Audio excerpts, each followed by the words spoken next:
Hi everyone and welcome back to my channel. So for anyone that's new, this channel is all about cruelty-free, ethical, sustainable ways of living, and it's a safe place where we just discuss different topics of all that nature.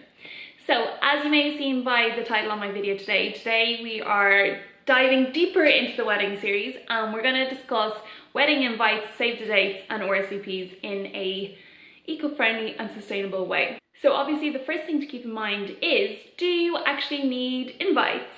Well, so how do I go about without invites telling people about my day? A lot of people now are using paperless invites, which is basically just an invite that you design online and shoom, it sends in an email. But it's a really great way to not only cut back on cost, but to also cut back on paper, on envelopes and stamps, lots of different things. So if it's an option for you, I'd look up the different websites, see what kind of styles you like, see what you can design yourself, and maybe that's a route you can go down. I'm going to show you my invite at the end of this video. I had an invite, obviously I didn't do save the dates, I just told everyone about the dates that they needed to keep, and I emailed or mailed or whatever, text people even as well, just here's the date, keep it free, be there or be square kind of thing. And then with the actual invites, I only sent them 2 months before the wedding and I was happy. So I'm going to show you them at the end of this video.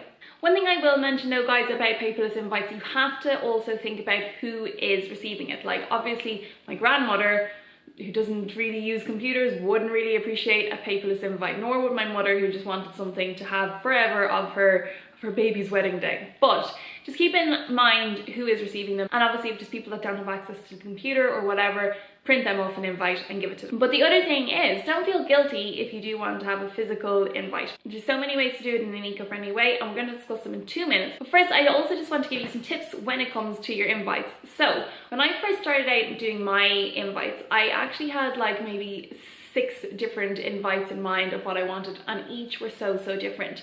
So my advice first of all would be to start a Pinterest board and get your invites down, just one, and see all the different kind of styles and themes of invites and see what suits you best. When you're picking out the style of your invite, you also need to think about what else you're going to be putting in there. Are you going to be putting in, you know, are you going to keep everything on one page? Are you going to do front and back printing? Or are you going to have an envelope suite and have like your invite, your RSVP, details of accommodation, details of food, details of the time of the day, what's happening when. You need to think about all these things. But if you're doing it with a minimalist vibe in mind, you need to actually cut down on all that and, you know, maybe do a front and back thing. Maybe just have your invite, your RSVP, and on the RSVP have all the details that people will need. And also actually, because when I first saw the invite suites, I was like, oh my god, this is so beautiful, I want this. But then I asked my printer how much it would cost, and that was a very big determination in that I wouldn't be having an invite suite. So you just need to also get your costs, and you know, if you're having lots of people to your wedding, obviously if you're only having 20 people to your wedding, you can do an invite suite. If you're having whatever, like 100 plus, the invites do cost a lot. Like ours were pretty expensive, so it's just something to keep in mind. When you're designing your invites, you also maybe, for some, I know it was for me a case, maybe think of your color scheme that you're going to be using on the day. I know that I kind of in a little way clicked and matched my invites to my bridesmaids dresses, which were also the same colors as my flowers and different kind of things like that. So it's an idea for you to keep in mind if you do want to link things in. And the other tip with the invites is you need to kind of think about what way you're going to word it to everyone. Are you someone who wants really formal invites? I know I was. Or do you want kind of casual wording on it, or do you want a bit of humor added in? So you kind of need to think about the different words, and I have a list here of all the things that you need to keep in mind for your invites. So obviously what the event is and who's hosting it.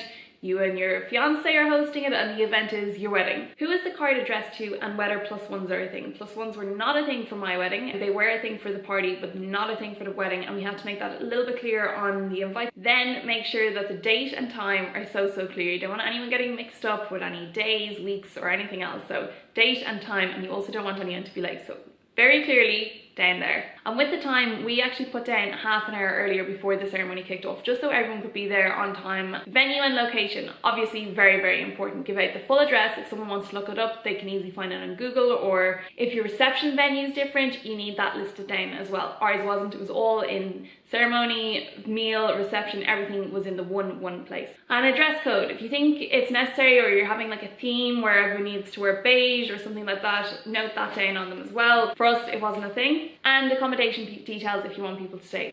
So your wording, what it is, who's hosting it, who the card is to, are there +1s, the date and time, the venue details, if the reception is in a different place, where that is, if you're having a dress code, and accommodation details.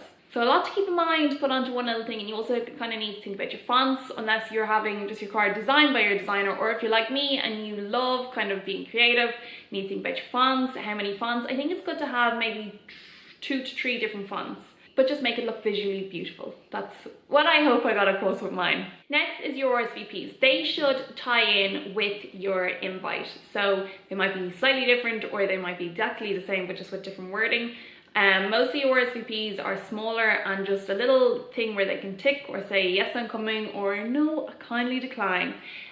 Some things to keep in mind for your RSVPs are obviously whether or not the people can go. It's a good idea to put down any dietary requirements, give them space to write that down. You might have vegans, you might have celiacs, you might have gluten-free, whatever. Make sure they have space to go. Kind of a cool idea, if you know what your meal will be on the day, if you have decided that already, you could put it down, the choices that people might have, and let them choose then. So on the day, the chefs have a really good idea of who's having what, how many of what they need to order, and so on and so forth. But also, if you're having an invite suite, this is something you could do on a separate page, but we want to minimize the waste around here. And then a little fun thing you could have on your RSVPs is any song requests.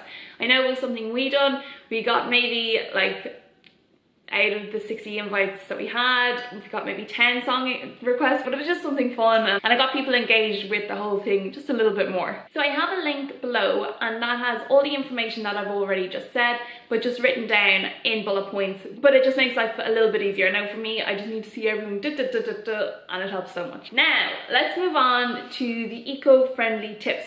So with keeping all those previous tips in mind, here are some more. So formats, as I spoke about at the beginning of the video, are you going to do physical invites, or are you going to do paperless invites? If you're doing paperless, there's, in my link below, there's more links to different websites and even different apps that you can use to design and create your invite, to design and create your wedding website, and it just has all the information in one place. And actually, I'd highly advise people to do a wedding website or something on the internet. Just when people are people, they're going to lose things. So you might have a few people that would be like, oh shit, where did I leave it? And you can have one place where they can click to, have all the details, have all the accommodation details, and everything else just there. It makes life so much easier, and it's easier for you to just check in on everything as well. So I done this just by setting up a Facebook group, having everyone that was invited to the wedding in this, and having all the details there for them to see, and any questions they had, they could just ask me, and then everyone would be able to see the same question, just in case it was something they had as well. But 2 wedding websites, or 1 wedding website and 1 app I will mention are The Knot. Beautiful, such nice designs on it, well worth checking out, and an app called Paperless Post, which is just designing everything on your phone and boop, send it and everyone's happy. So if you do decide that you're having a physical invite, you need to think about the materials, and luckily for us in 2019 there are so many different beautiful options out there for everyone to choose from. So don't feel too guilty if you do want to have the invite that you've always dreamed of, while being eco-friendly and trying to do as much minimal waste as we can. There are ways around it. You know, the first thing I would do is research printers that do have that eco-friendly value in mind and see what they can do. Maybe it's something you can design yourself and just send it to them, or maybe they can help you along in the design process. I know the person we use, which is on Shop a Pauper, she uses only recycled materials and just does the most beautiful invites you've ever seen. So her name is Corinne, and she's from On Shop a Pauper, which again is linked below. So some questions you could ask your printer are, what materials do they use? Can they use recycled paper? Can they use biodegradable paper? What sort of ink do they have? Do they have earth-friendly ink, eco-friendly ink? Another amazing option when it comes to the paper you're using for your invites is seeded paper. Now, obviously it does cost a lot more than normal paper, but it's so beautiful to just have something that and obviously you have to explain this on your invites, but when the person gets the invite and when they're happy with everything, they have everything noted down, they have the date, everything, you can then put this invite into a pot, and within a few weeks it'll bloom into a beautiful plant. So again, with your RSVPs, keep all of these things in mind as well, but there's a few extra twists that you can put on your RSVPs. Like, you could put it in like an actual postcard format, which, you know, are you coming, yes or no, tick, not tick, everything that you need on it on one side, and then on the other side have an area to just put your stamp and your address. This just saves essentially on envelopes, it saves on excess paper that we just don't need. Now with trying to be eco-friendly, the envelope suites, yes, they are so pretty, but is it something we can do? But if it is something that you just have your heart set on doing, please do so. Obviously keeping in mind all the former points, eco-friendly paper, biodegradable paper, keeping everything to a minimum, using printers that have the same things in mind as you. So you'd obviously have your invite, you'd have your RSVP, and then after that you could maybe think about printing on 2 different sides. So you could have your food options of the day, your plan on the day, your accommodation details, and I don't know, any other details that you might need to have. You can put them all on one page, you can put them all on different pages, but maybe have them front to back, and just be smart about what paper you use. So I'm going to show you my invites. These are my invites here. This is how they were received. So this envelope is used on recycled paper. This is all just little stamps that the printer put down, and then when you open it, this is what you would be seeing. So you have your RSVP here, and then your invite here. So as I said, I used recycled paper. We had a kind of Gothic Victorian style, which I love. We had this ribbon, which was the same colour ribbon as the bridesmaid dresses. Again, it was recycled, and we just had all our details. So obviously who we are, who it's addressed to, the date, venue, and everything else. And then for RSVP, we just had, in a postcard style, the details here of how to go about everything, and then just whoever received it can either go, cannot go, any food requirements, and song request. So there you have it. I hope this was of some way helpful to you. I know that when I was doing my invites, I spent hours researching everything, because again, I wasn't just researching it to know what to put on a wedding invite or an RSVP card. I was researching it for those reasons, but then a whole other few days was spent researching the ways I could make it a little bit more earth-friendly. So if you have any other tips that I may have missed out on, please comment them below. So anyone who is getting married may be able to see them, and it might help them make their day a little bit more earth-friendly. And guys, if you like this video, please give it a thumbs up. And if you like this content on a regular basis, you'd like to see more of it, please subscribe. Thank you so much for watching this video, and I'll see you in the next one. Bye!